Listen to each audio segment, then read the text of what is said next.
Hello and welcome to the AVForums podcast for Wednesday, the 22nd of July 2015, and on this edition, our assistant editor, Steve Withers. I say what I mean, and I do what I say.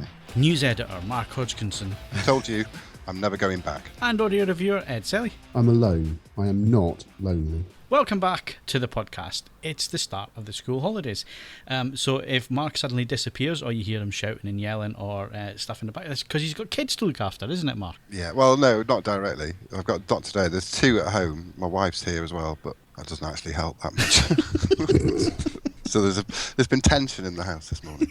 So, yeah, if you sense some anxiety in my voice, then that is the reason why.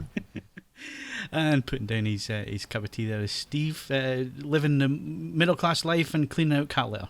Yeah, I am indeed. It's not a cup of tea, it's a glass of water, actually. All right, okay. So, a bit thirsty. Puritan. I'm hydrating. Okay, and Ed's finally getting old because he's done his back in today, haven't you, Ed? Yes, it's just finishing off a wonderful period of time. Hold on a second, the man with the chainsaws appeared. He's not concentrating on me, he's just doing a hedge. Yeah, that's fine. And then to say, Friday was brilliant because in the space of 2 minutes, my son broke my other pair of glasses and peed all over me. So yeah, I'm living the dream at the moment. What can I say? And you could be living the dream as well. You could win a current competition. Did you like that link? I think it was really well done. Very professional. Slick. You could win some prizes in our current competitions. We've got Catch Me If You Can on Blu-ray. That ends on the 29th of July. We have an EE4G. That's 4GEE Action Cam, courtesy of Scan. You can win that. That's open until the 3rd of August. And we've got a Thermaltake PC Gaming Bundle, courtesy of Scan as well. And that's 31st of August for the closing on that. And previous winners, Miguel X won the Hitchhiker's Guide to the Galaxy on Blu-ray. Enjoy that. It is quite an enjoyable movie. I actually thought it was. I thought it could have gone one of two ways, Steve. It could have been really bad. Or it could have worked, and I think they got away with it. It falls in the category of not as bad as we thought it was going to be. Yeah, I suppose it's fair enough. Yeah. Enjoy your prize. Right, so for probably the last 18 months, if not longer, we've been talking about 4K Ultra HD. It's the new format. It's coming. We got some news to talk about shortly about a sports channel launching this year. It's getting closer, but the old adage is the bigger the screen, the more you're going to see the resolution from normal viewing distances. And we've taken that to some extreme this week, Steve, because you've had 75-inch TV in your living room. Yeah, I have 75-inch Sony KD75 X93C, which is not quite their flagship, but just below. I think they've got the 94C, which is the massive one that has those kind of big, huge feet, like a giant jack. Like a giant hang on, let me say that again. Like a giant blackboard. It's not got zimming domes, is it? No zimming domes this time. Yeah, giant blackboard. That's the flagship one. This is the one just below that, which is still big. Let me just make that clear.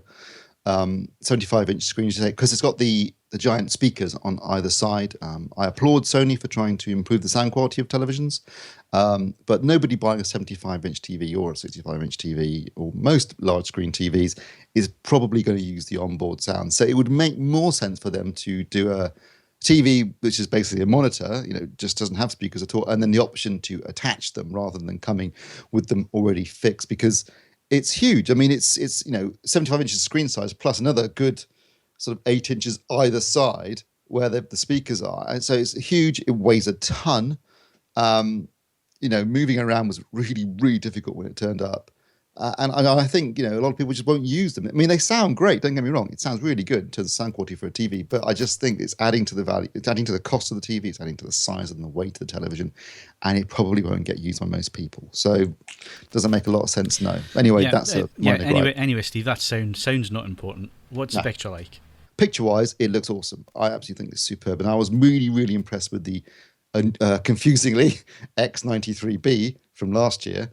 I thought that probably my favourite picture into image quality-wise that I saw last year was that TV. I think I may have given it my TV of the year, actually.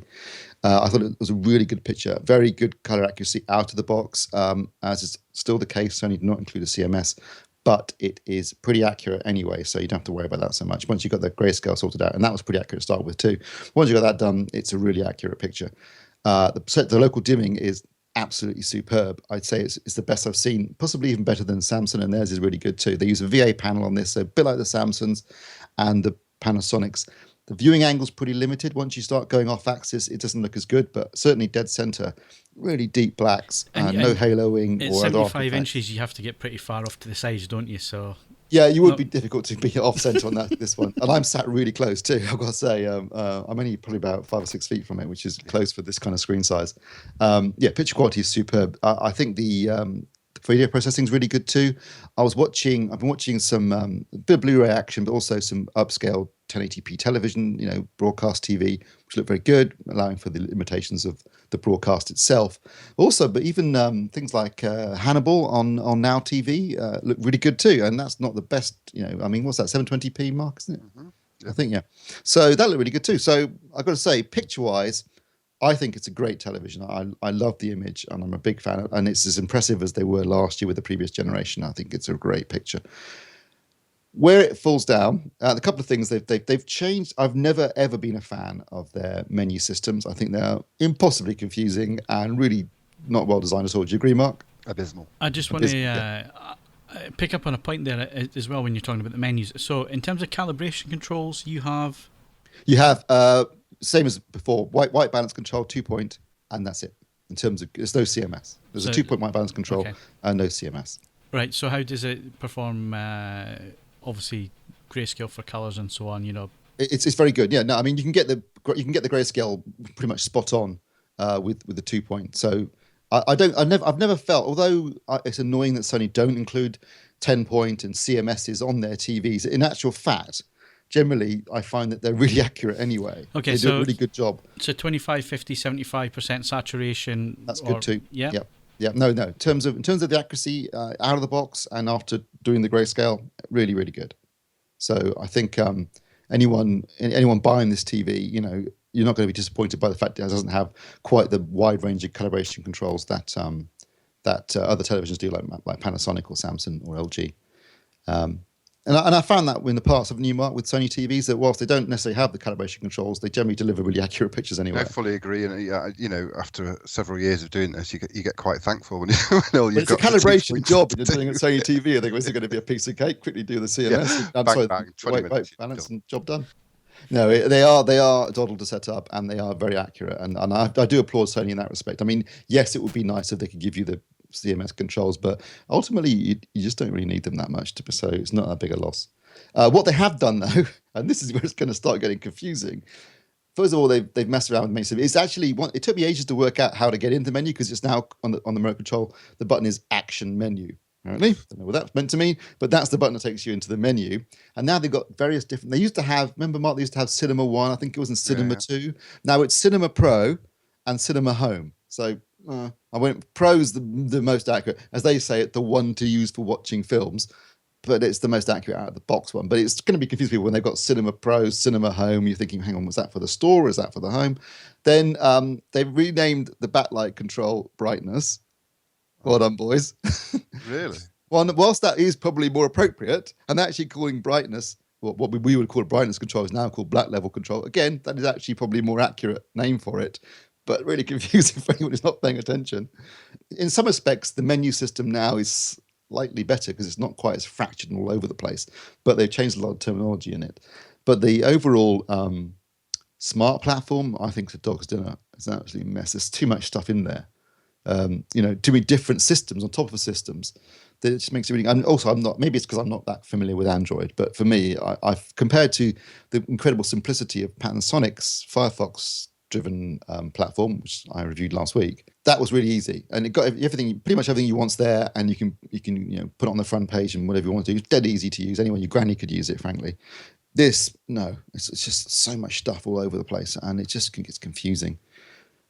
So I can see why maybe the TVs have been delayed a bit because of this. Because I think you've still got what I would call the old Sony platform.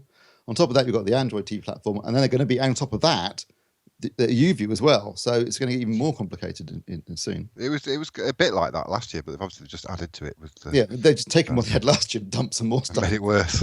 Good. So, I think it's quite telling that Google aren't exactly promoting their Android TV box because they know it's not ready really for prime time. Yeah, I mean, I'm definitely I think when it comes to these smart platforms, simplicity is the key. Keep it simple. Give people what they want, but keep it simple.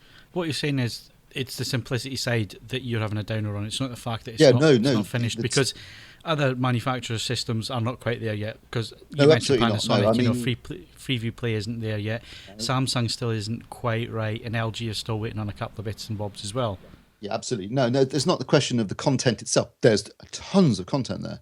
It's just the way it's presented and accessing it that I found to be disparate and confusing. Whereas, something like Panasonic's system is really simple. You take app and you just pin it to the front page. Bang, there you go. It's there. As soon as you hit the home button, what you want's there. That's kind of all I want, really. I mean, and all this recommendation software and algorithms, this kind of stuff, I think it just begins to make it, well, it's meant to make it simpler. I think it often has the reverse effect. Let's face it, the most you use are ever 2 or 3, maybe 4 services anyway. That's all you're ever going to need. Yeah, no one uses more than that. Most people, I'm guessing, use Netflix, Amazon, BBC iPlayer, ITV Player, all 4. Bit of YouTube. YouTube. So 6 there.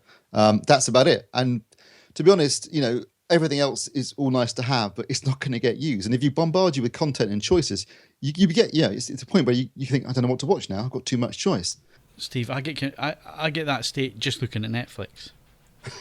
Yeah, true. There's too much choice.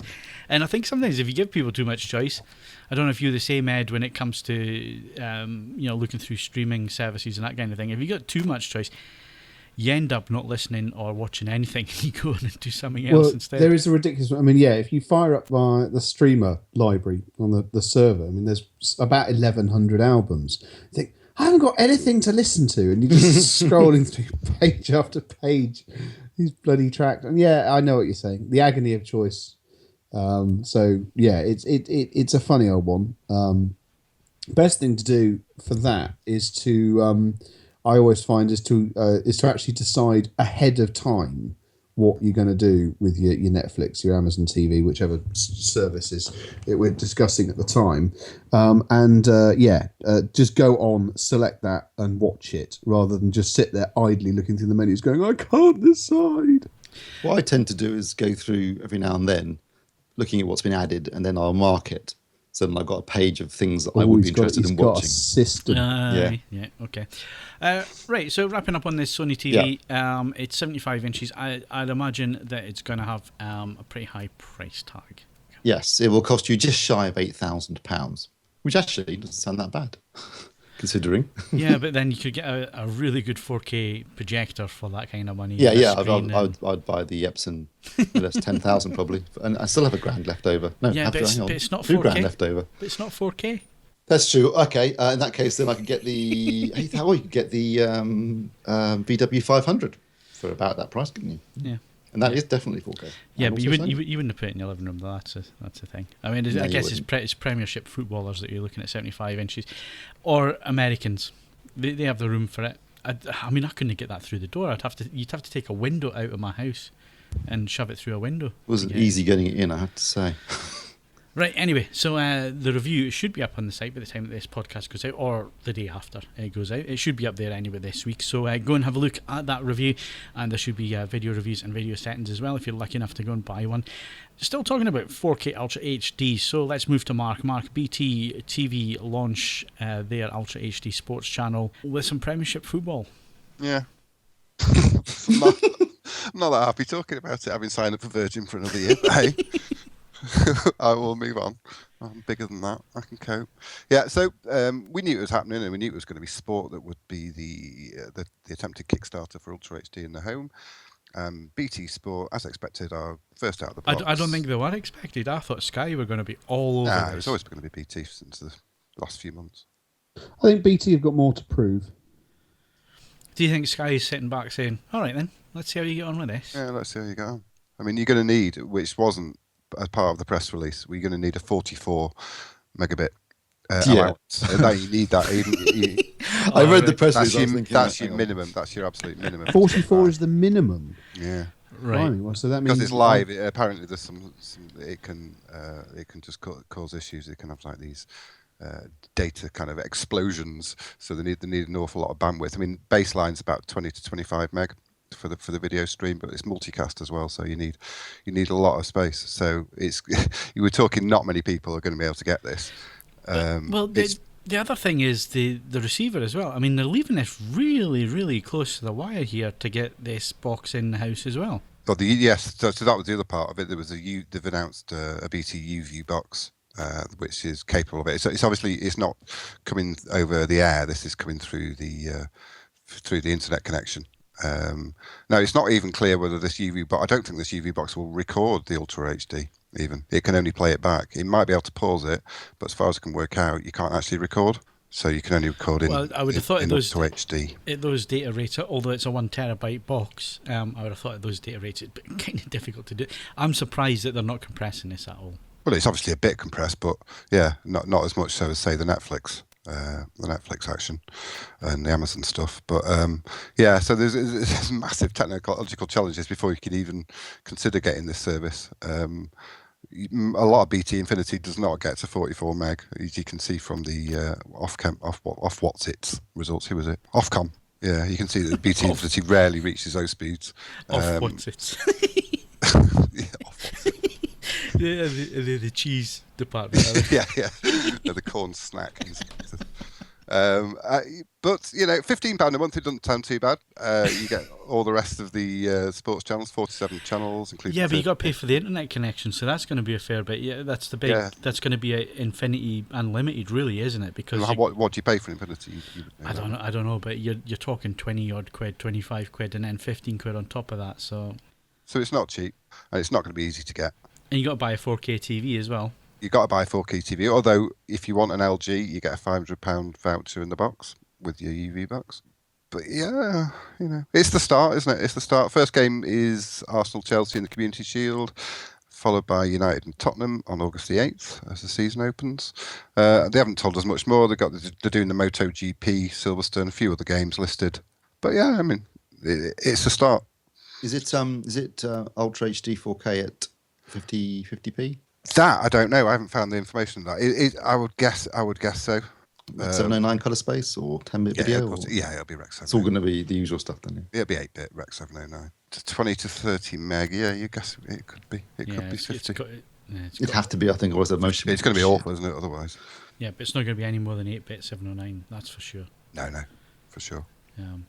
Yeah, it's quite a challenge they got on their hands. I can see why Sky are now sitting back and saying, "On you go." Well, apparently one transponder is only 44 meg or something, so it's taken up a ridiculous amount, 43.88 meg per transponder for satellite, so it's taken up virtually all the bandwidth. Well, you see, HEVC was supposed to get around this because of its compression rates, but it doesn't sound like that's what they're using because... No, it's MPEG-4, I'm pretty sure. Right, okay. So that then starts to make decision, sense. Isn't it? The hardware won't have been ready, will it? They've rushed this UV box out, let's be fair, to get it. It's obviously not got HEVC decoding. Yeah, it obviously doesn't have that. I mean, this is the way that HD TV went in. You know, it was MPEG-2, wasn't it, to start off with? I think it still is with some people. So low efficiency compression. I guess it's just the way it's going to be to start off with. You know, if you want in on early, you're going to make some compromises. So you don't have to worry too much, Mark and Steve. No, I'm still jealous though. Steve, you're never going to get this service. Ever. No, never. No. I mean, I don't really care. I don't like sport anyway. So don't like sport. Keen Sport Rangers. Well, that kind of proves it, doesn't it? Yeah, it does. Right, let's go and talk some audio because we haven't heard from Ed's dulcet tones for a while. So, Ed, we covered the Q Acoustics in a little bit of detail when we were talking about 5.1 systems, but it sounds like this one's really blown your frock up, as I know you like to say. Well, I mean, I'll have to repeat what I said when they came to collect them. They are annoyingly good.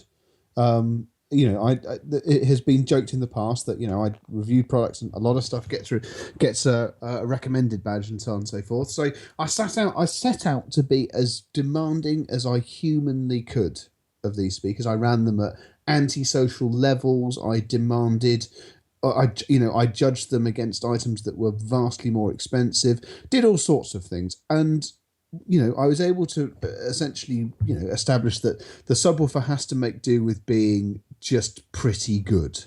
It's certainly the best sub £300 sub I've heard. But the speakers are a genuine achievement. There are limits to what they can do because they're relatively small. They bottom out at 68 hertz, but they are neutral and accurate and refined in a way that you just, they considering that they are very affordable products, they are absolutely sensational. A less scrupulous and budget-minded organisation could sell them for quite a lot more. So, yeah, they are an unquestionable best buy. There is precious little anywhere near the price which is able to keep up with them.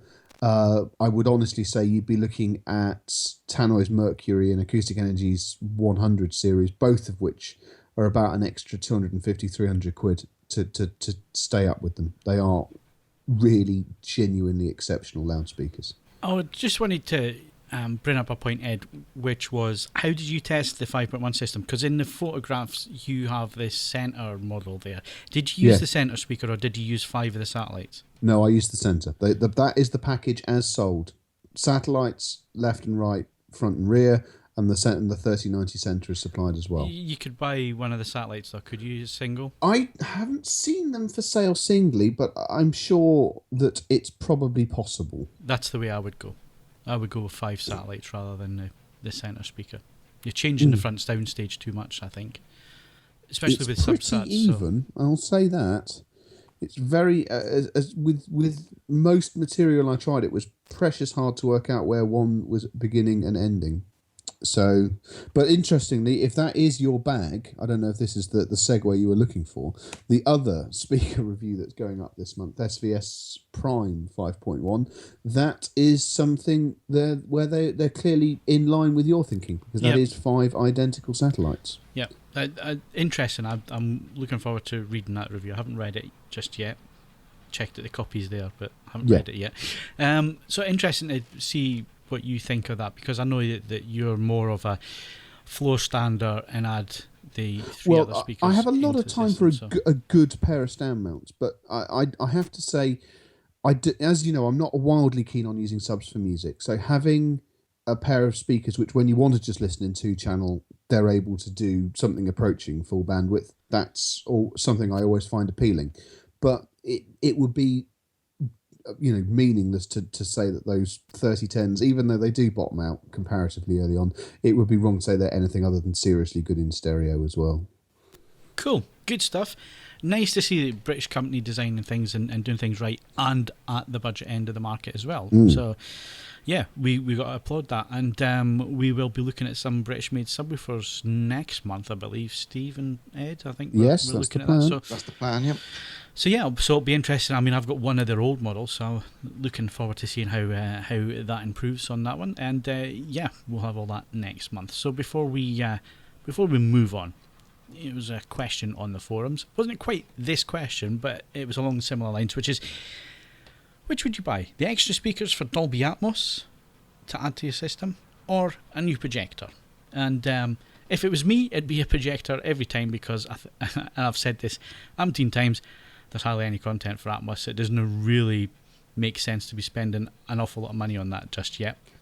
I would contest that. I've just taken possession of my 10th Dolby Atmos Blu-ray. Yeah, Steve. Wow. Steve, I ain't outlaying $4,000 on speakers for Dolby Atmos. Actually, the question, what would you choose, projector or Atmos? I mean, so does that assuming then you've already got a Dolby Atmos receiver? You're adding the speakers overhead. No, it was specifically they had a non-Atmos receiver where they wanted. Yes.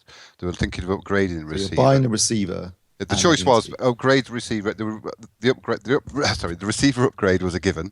Yeah, because they wanted HD audio, for, minimum 5.1, and then the choice was kind of between a projector or speakers and an Atmos capable receiver, rather than picking up a non-Atmos capable receiver. Okay, right. I was going to say, because if you're just the speakers, you could pick up some JBLs like I did, get 4 of those for 120 quid, pop them on the ceiling. No, still get the projector. I think on what was given, I think adding the bigger picture to 5.1 would make a hell of a bigger difference to everything you watch, rather than going for. No, I totally agree, Phil. I was just playing devil's advocate. I would definitely go for the projector, because once you go to projected image, And I think we said this before on other podcasts, most people only really experience projected images when they're either in a presentation at work or watching the football in a pub, neither of which are ideal situations. A well done projector screen set up at home, properly set up, can look amazing. And a big image, particularly for watching movies, just blows it out of the water. And once you've done that, it's very hard to go back to looking at even that 75-inch TV I've got downstairs right now. Doesn't compare to the 10-foot screen I've got in the home cinema. Yeah. And still, for me, that's the way I want to watch movies. And it's a projected image as well. It just looks different, to an image that you're going to get on a flat panel. It just has a different look. And then if you go with an SXRD or a DILA projector, it looks even more filmic. Yeah, I watched a couple of. Well, I watched Thor: The Dark World and Guardians of the Galaxy over the weekend, so I'm getting myself ready to watch Ant-Man at the cinema. And I was sitting there looking at my X3, which is a few years old now, isn't it? The X3. When was that? 2011. Yeah, it's about that. And I still thought, that's a lovely picture. It's a really, really good picture. I was very pleased with it. It's fantastic. Yeah. So projector. Just like you, I'm with you, Phil. Get a projector. No question. Ed. Tough call. I do like the idea of having a projector in here, but the thing is, having not previously had a projector in here, there would be. I mean, obviously, I don't know whether the calculation includes the cost of getting on up and running in this space for the first time. But yeah, I mean, if it can be done with a reasonable degree of decorum, because it is still a lounge as well as being a sort of test area, I'd probably, under these circumstances, go projector. Steve, what's the price on a Sony SXRD HW40 these days? I think it's about £1,700-1,800. I think you maybe get a bit less if you shop around. Right, and the latest 4K 50-inch TV is what, $2,000? Yeah. If you're looking at, you kind of depends on which model you're buying and which manufacturer, but you're going to get way more. I've always said this: you'll get way more bang for your buck off of a projector than you will off a TV. Okay, the HW40 is not for Ultra HD, but for I like I said, I was looking at just a Blu-ray on a big screen, and I still thought the resolution held up perfectly. And I wasn't ever thinking I really need Ultra. In fact, I was thinking actually on Saturday. I was thinking, you know what? Do I really need Ultra HD 4K? Because this looks pretty good to me. yeah, but Steve, Rec 709, it's old-fashioned, mate. It's old-fashioned. Yeah, again, and I was thinking this looks pretty bloody good to me. I was thinking, I could probably wait quite a long time. I'm pretty happy with what I've got. I mean, there I was in a home cinema, big screen, scope ratio, lovely picture, Atmos sound, thinking, pretty happy where I am right now. Yeah. But you're right, Phil. I mean, I think you'll get more bang for your buck from a projector than you will from any television purchase, particularly if you're going to go for a big screen TV. Like we said earlier, 75-inch Sony, you can get the Sony 4K VW500 projector for the same price. Okay, so we're going to move on, but before we do, I just thought this landed on Twitter, and I've just opened up the page, and I've had a quick scan of this, and I think it's quite interesting because it's coming from the BVA, the British Video Association, and it's all about download against physical media and figures that they have from the marketplace. So I thought this might be quite interesting just to go through very quickly. So I'm just going to take the key points, which are in a major turnaround. Sales of new release films on DVD and Blu-ray are on track to grow 2% this year, which is quite big actually in this marketplace. Half of the Great British population, 24 million, buy videos to own every year. So physical media. £51.03 is the average spend per buyer per annum on physical disc. 57% of all DVD and Blu-ray sales are impulse purchases. 55% of all DVD and Blu-ray sales are for catalogue product. I was quite surprised at that one. Those who buy Blu-ray discs to own are the most satisfied shoppers, and the amount spent per day is 3.5 million on discs to own, so physical media, 3.5 million a day, per day.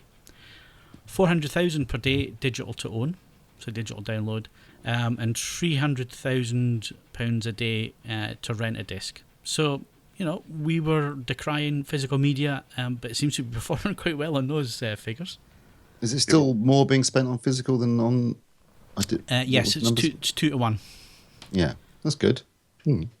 Because I saw a report a couple of months ago that was saying that for the first time it had gone the other way, and people were spending more on downloading and streaming than they were on actually buying physical content. I mean, obviously this is coming from the British Video Association. You maybe have got an agenda. But it's looking here, the value of video sales today equates to 4 million on physical and 2 million on digital each day. Illustrating, although physical ownership is still dominant, digital is an important driver for growth. That's digital downloads and renting as opposed to digital streaming, I take it? It just says digital. Yeah, so, maybe not candy streaming. But, yeah, no, but that's hearty news. I mean, I certainly can vouch for being a very satisfied Blu-ray owner.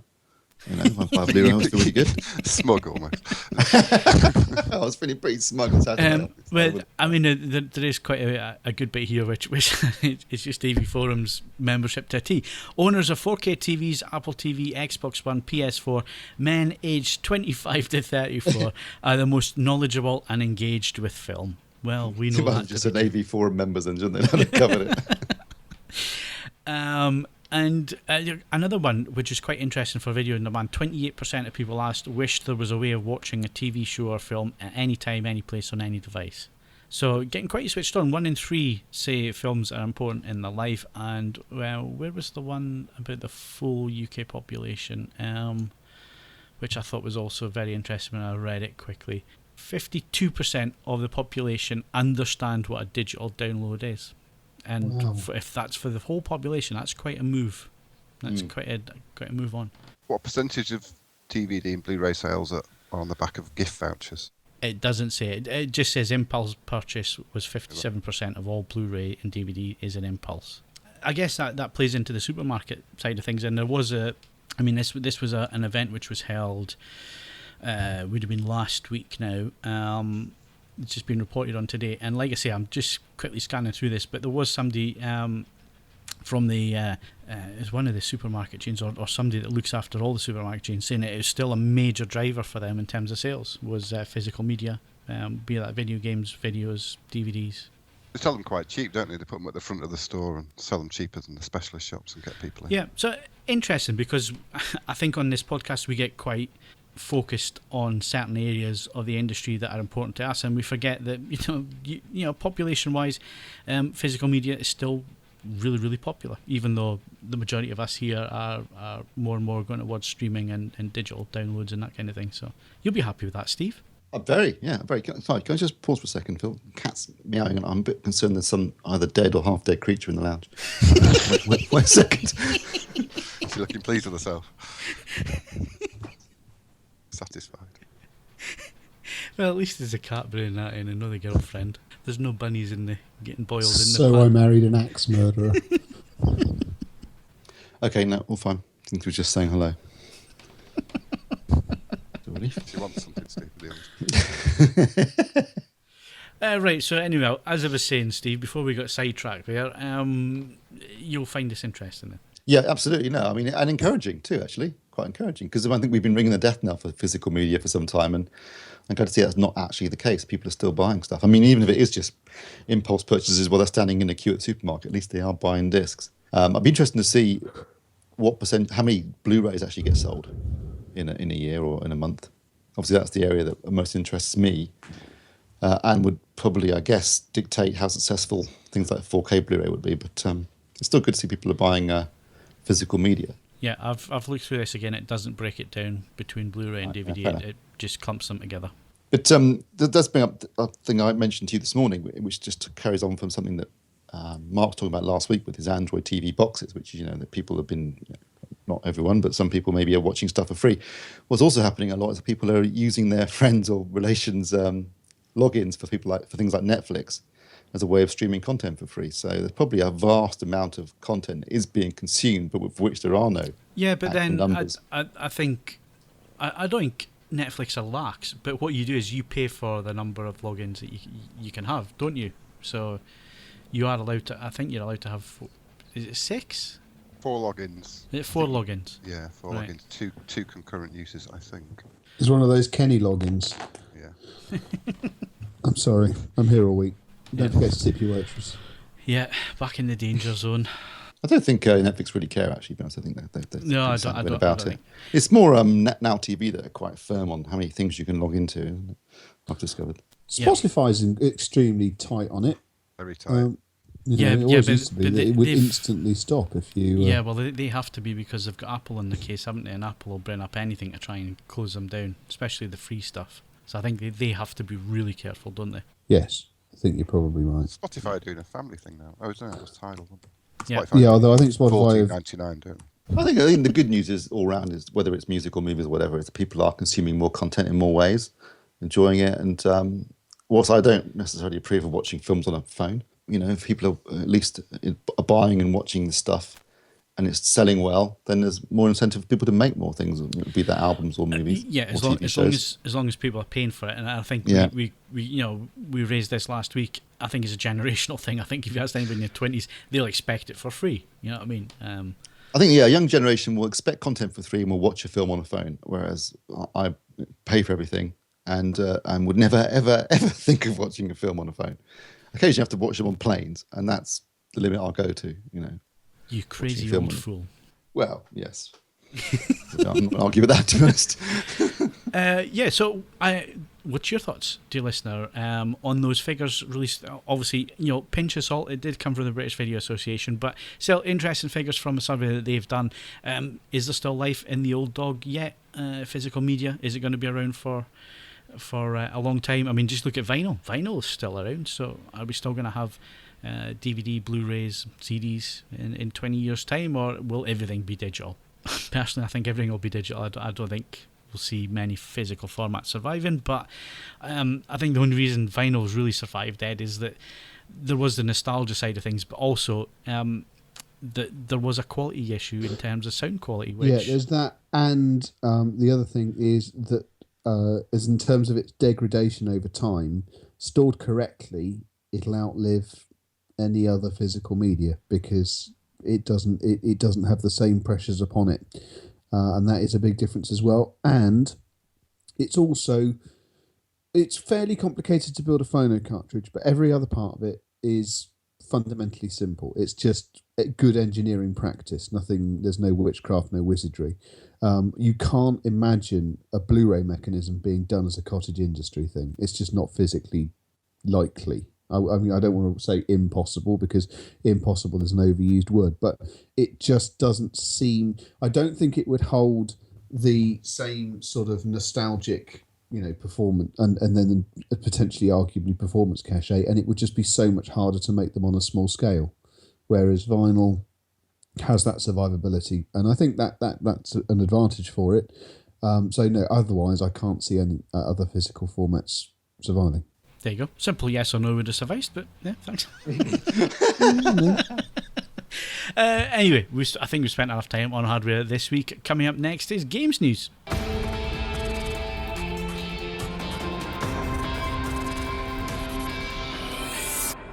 So, Mark, what's the games news? Does that sound like a cereal bowl? Yeah, basically. Yeah. Hey, what? I can't do my Mark impression. I can't do his voice. I'm doing his eating habits. Okay, games news. So we're talking about the podcast, I'm taking it. That is games news. The podcast is up. Late, but better late than never. They talk about such subjects as the Batman PC troubles, the gameplay of No Man's Sky. So what is the troubles with the Batman PC game? There's problems. Big problems. Controlling the Batmobile, as I understand It's it. badly optimised, I guess, for PC. I reckon. Lazy console port, all that kind of stuff. That's what they say. Gameplay of No Lazy Man's console Sky. port. That sounded like something very different for a second then. No Man's Sky. I don't know anything about that. A big controversy about the Destiny downloadable content. Really big. What I will say is that if you're squeamish in any way and you don't want to be put off food and eating meat for the rest of your life, skip to 4 minutes and whatever it is when the actual podcast starts and don't listen to the beginning. Chicken processing talk. Yeah, don't talk about it. It's just... Okay. Yeah, so that's it. Oh no, I can't pronounce that last one. PewDiePie. PewDiePie. We talk about PewDiePie. I don't know what that is. Adult men talking about PewDiePie. It's going to be good. It'll be good. And have you listened? It's on Clearly not. It's on my list. Okay, so Games news. is that games news? That's Games podcast news, in fact.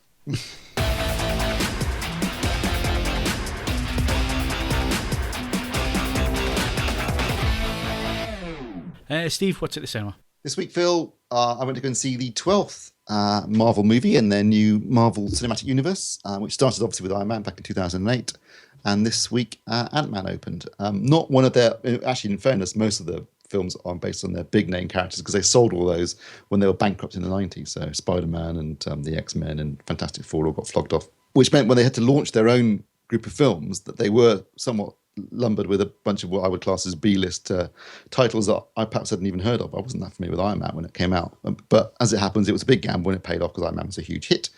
And they had other films like, The Incredible Hulk and Thor and Captain America led up to the Avengers. Avengers was a massive hit. And that represented phase one. So then we moved into phase two, which was starting with Iron Man 3. And then we had, after that, Thor: The Dark World, Captain America, Winter Soldier, The Guardians of the Galaxy, The Avengers: Age of Ultron, and it's finishing. This is the end of phase two, Ant-Man, which is a film that's been in production for, or certainly been talked about for a long time, way back as far as 2007. I remember reading about Edgar Wright making it. I was just going to ask. I was kind of sure that Edgar Wright was behind this, wasn't he? He wrote. Him and Joe Cornish actually did the original story. They wrote the original screenplay. He was pegged to direct it. He worked on it for years, and then just before Invincible Photography started, he fell out with Marvel. And no one's quite sure what happened. I suspect that he wanted to make more of a standalone movie, and Marvel obviously wanted to make sure this fitted into their cinematic universe. And certainly the film that I saw yesterday was actually less standalone than I thought it would be. And I think that may have been where the conflict lay. It was he wanted to make something more jokey, more comedic, more standalone. And this is not what Marvel wanted, basically. So you thought they'd have realised that after years and years working together, but anyway. So does it affect the movie in any way then, that? Well, what happened was that the screenplay was rewritten by Paul Rudd and as Andy McKay, I think it is.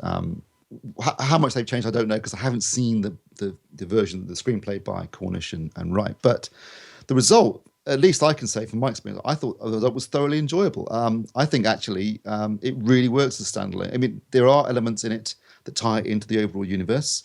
There's sort of there's a pre-credit sequence which ties in with things like Howard Stark and Haley Atwell's character, Agent Carter, and sort of stuff in with S.H.I.E.L.D., so that ties it in there. Then the film kind of goes off in its own way for most of the film. But there's another section, sort of 2/3 of the way through, where it ties in again with the Avengers. And then right at the very end, they use their usual thing. There's a little pre-credit, there's a little mid-credit sequence, sort of setting up Ant-Man 2, basically. And then there's an end-credit sequence right at the very end of the film, which clearly is setting up the next Captain America movie, Civil War. And so they have made an effort. It doesn't feel like it's being shoehorned in too much. It feels largely organic. But the majority of the film is about Paul Rudd's character, who is an ex-con, basically. He's got out of prison. He was sent to prison for, as he likes to call it, burglary, not robbery. And it was kind of a Robin Hood type robbery. He wants to look at. He's estranged from his wife. He's divorced, and he's estranged from his daughter, and he wants to look after her, but she won't let him see her unless he has enough money and a place of his own. This sort of stuff.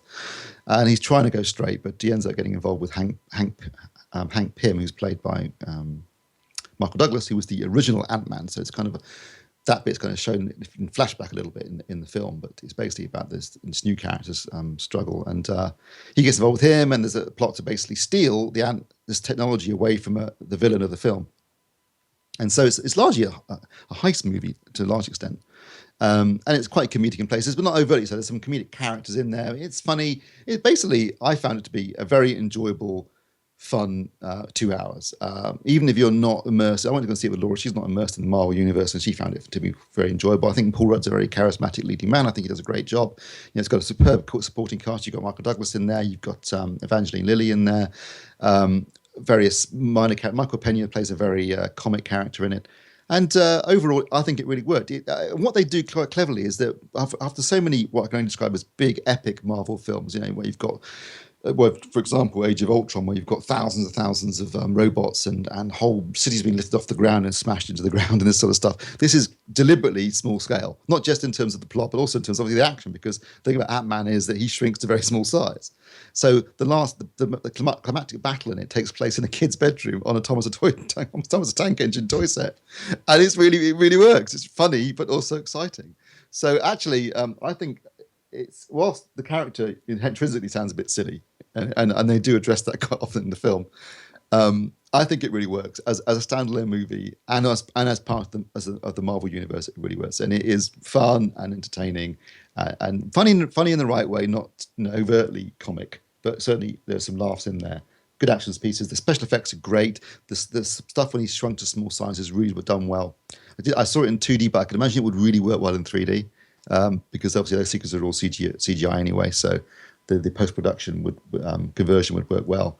But yeah, and it sets up the next phase of the Marvel universe, which is they've got I think about 8 films lined up over the next 3 years, including a Spider-Man movie in conjunction with Sony. So Spider-Man will be making a guest appearance in Captain America: Civil War. So it's the first time they've brought that character back into their own universe. Which makes it interesting. So I think it worked well. It's a very low-key ending to the second phase, because obviously the first phase ended with the Avengers movie, which was very big and epic and made a ton of money. I'm sure this will be successful, but it's quite a low-key ending. But in a way, it kind of works. It's kind of the opposite of what you expect, and therefore I think I really enjoyed it. I think Kaz gave it a 7 out of 10. I actually would give it 8 out of 10. I thought it was a good little film, and probably more enjoyable and better than I expected. Okay, because I think, just quickly reading in the thread, I think people are generally going the other way, Steve, with it. I don't like it. Yeah. If we're not into, superheroes, comic book figures, all that kind of thing, what's out this week? Yeah, at least we got a respite from that for a change. We've got 3 films, one of which is possibly not the best Pixar movie ever made, but certainly one of the best Pixar movies in years.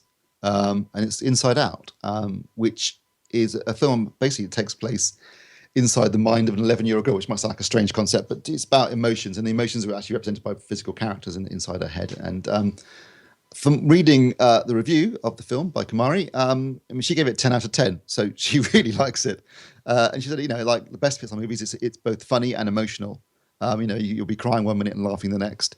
And it really addresses things about why you remember certain things when you're a kid, and why perhaps you don't remember other things, and why you can't just be always happy, and sometimes you have to be sad. All handles all this really well, and it's certainly an intriguing idea. And I saw the trailer for it before Ant-Man, and it looked quite funny. But this is being touted certainly as one of the best Pixar movies. I'm just glad I'm not going to the cinema with you to see it. That's all I'm going to Or Blobby next to you or something. Yeah. But if it's a return to form, that's good news, because in all honesty, Pixar have really lost. I think after Toy Story 3, which I thought was very good, they have made a string of not so great films, and in the case of Cars 2, an absolute stinker. So it would be good if they are back on form with this film, because I think they'd lost the way a little bit. In fact, they got to a point where the best Pixar type movies were actually being made by Disney. Things like Big Hero 6 or Wreck-It Ralph, I thought were much, much better than the stuff that Pixar were making, which felt more like Disney films. Things like Brave could have been a Disney movie, really, with a kind of Disney princess kind of central female character. So if they are back on form, excellent, because I think Pixar have done some really, really, really good stuff in the past. Okay, what else? Southpaw, a boxing movie with Jake Gyllenhaal, who's clearly been working out seriously for this. He basically plays a title boxer, who's championship boxer, who I don't want to give much away, really, because the trailer, I think, as usual, gives away too much. But events happen. Does he win? His life sorry? Does he win? Does he win at the end? I'm guessing yes. I don't show that in the trailer, but I'd like to see a sporting movie where they don't win at the end. His life. There was that one with what's her face playing the boxer. She died, didn't she? $1 million. Oh yeah, you're right, $1 Million Baby. And actually, I will say, I've not seen that yet. Thanks for this.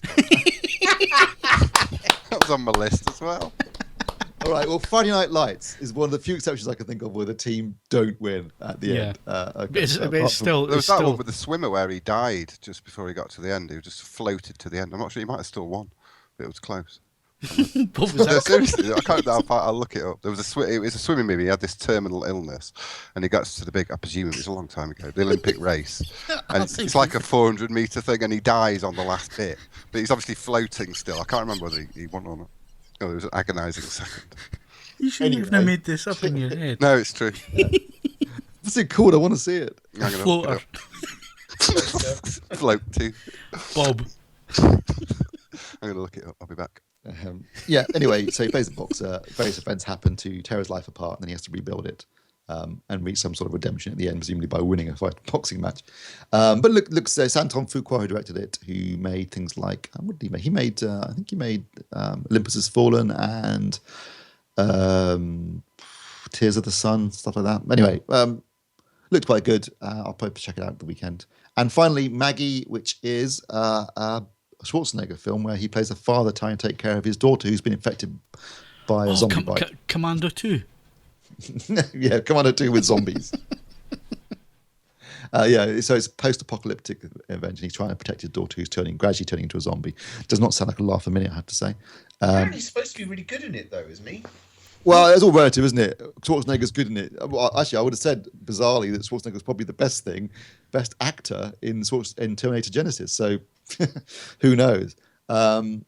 Asking him to act, usually not a good thing. I mean, without doubt, the biggest weakness of Terminator 2 is the fact that they expect Schwarzenegger to carry a performance in it, and he can't. But, maybe with passing of years, he's got better at emoting. It's certainly an interesting idea of having him play this aging father looking after, although his daughter's like Abigail Breslin in it. She's about, 16, so he must have had her quite late in life, given he's well into his 60s. Kaz is reviewing it. We'll see what he thinks. I can't say it's high on my list of I'm going to go and see Inside Out, and I'll go and see Southpaw. I doubt I'll get around to seeing Maggie. Okay, and for those of us who don't like to go to the cinema because there's people there, Ed, what's coming up on Blu-ray? The big Blu-ray release this week, there's only really one, and that's The Gunman, which was Sean Penn's attempt to try and get some of that taken Liam Neeson action money. He buffed up for the. I've got to say, I watched it last week, and in there's actually a decent film, but unfortunately, it's full of like political posturing on the part of Sean Penn, who co-wrote the screenplay about the situation in the Congo, in Africa, and things like this. Although he himself, I've got to say, he's really buffed up for that. He does look the part, and the action scenes, most of them are really brutal and effective. And although all action films now, I think, I'm going to judge against John Wick, which was so good that you still think the action's not as good as it could be. But there's a great cast, a largely wasted great cast of Javier Bardem, Idris Elba, Ray Winston are in it.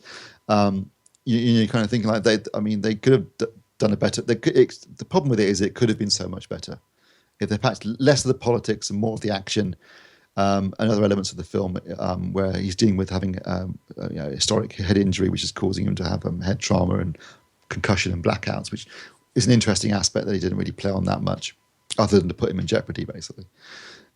So not a great film, but enjoyable in its own way, and certainly the action scenes are effectively done. It's directed by Pierre Morel, I think his name is, who directed Taken, so he knows what he's doing in terms of action, and it's nice to see that it's proper hard R-rated, 15 certificate action and not watered down to get a lower rating.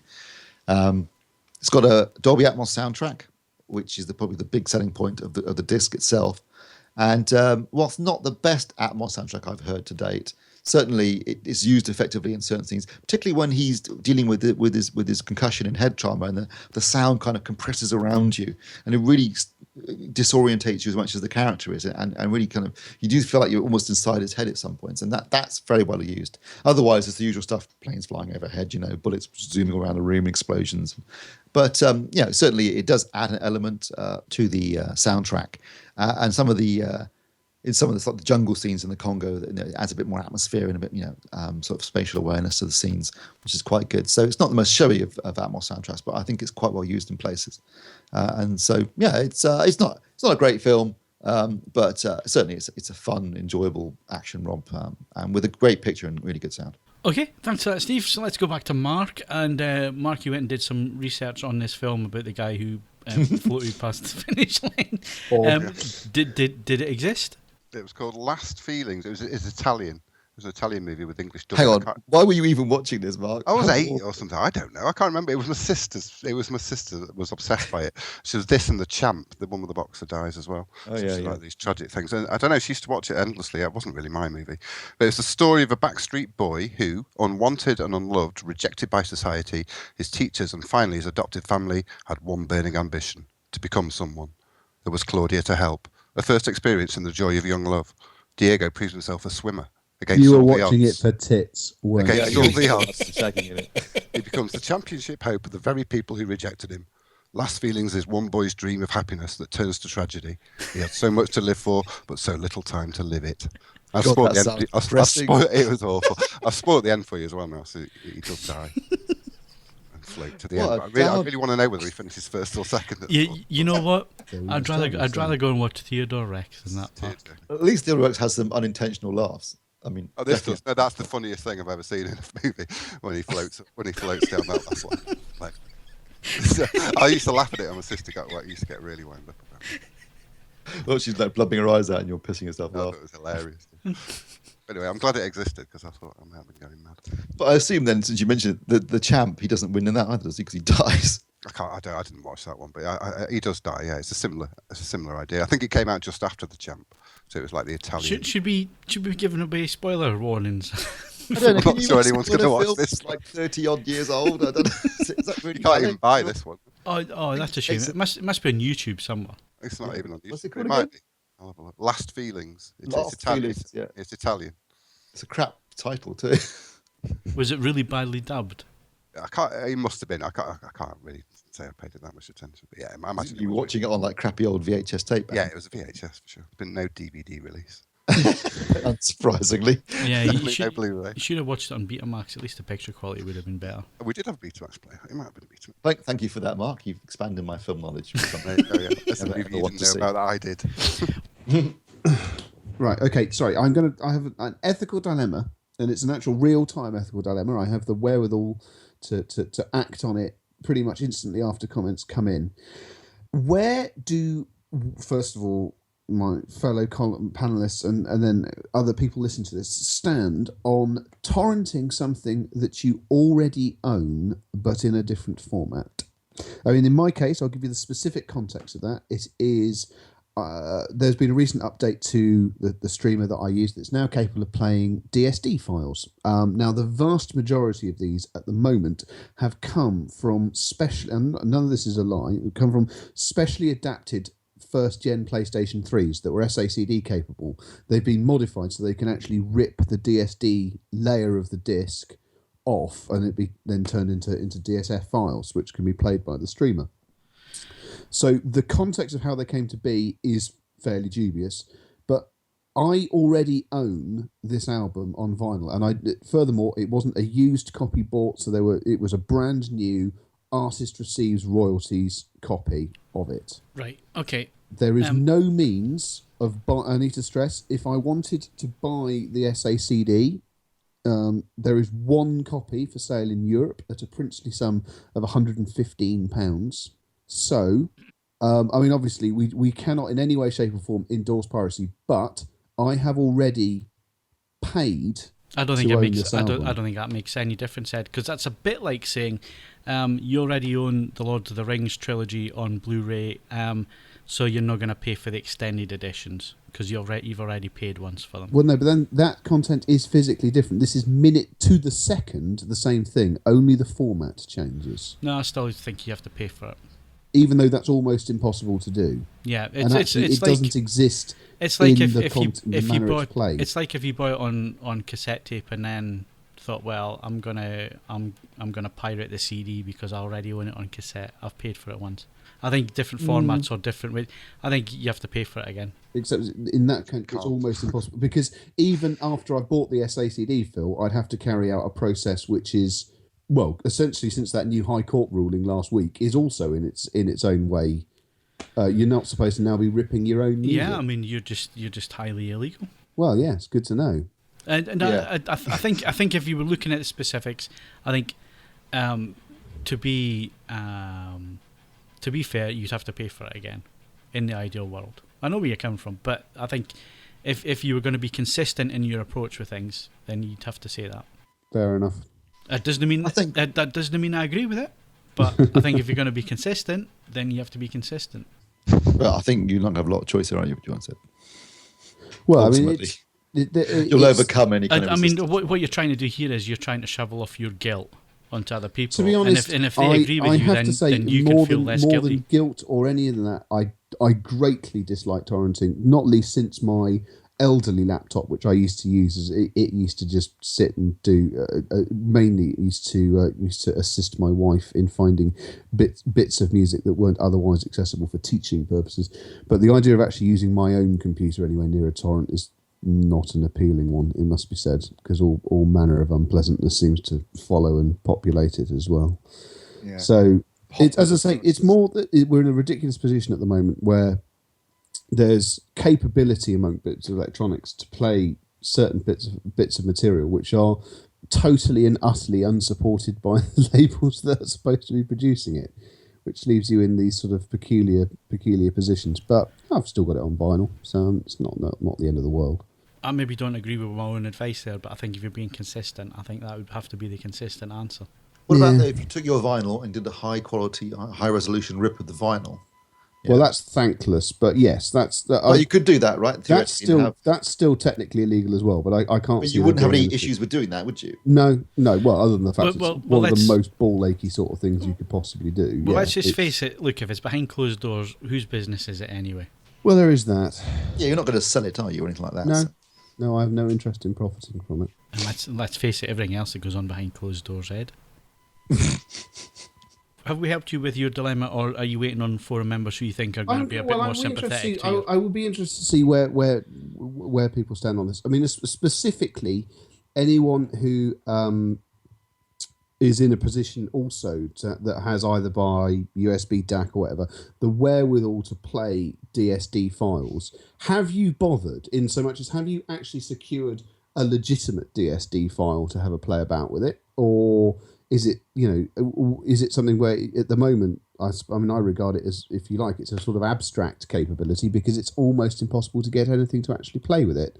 But yeah, I'm just open to what people's thoughts are on this sort of slightly peculiar situation. Okay, so there you go, dear listener. If you have any thoughts, opinions, or advice for Ed in any way, add them to this podcast thread in the podcast forum, AVForums, and that's all we've got time for this week. So thanks very much for listening, and my thanks to Steve Withers. He knew the risks. He didn't have to be there. It rains. You get wet. Mark Hodgkinson. What are you, a flipping owl? And Ed Selley. Come on home. Don't forget, you can follow us on Twitter and Facebook. Bookmark avforums.com for latest reviews, news, and video. Plus, you can also leave us a rating on iTunes. But Steve, only Only if you like us. And you like beeping. 5 stars for the beeping. I'm Phil Hinton. Thanks very much for listening, and we'll see you again next Wednesday.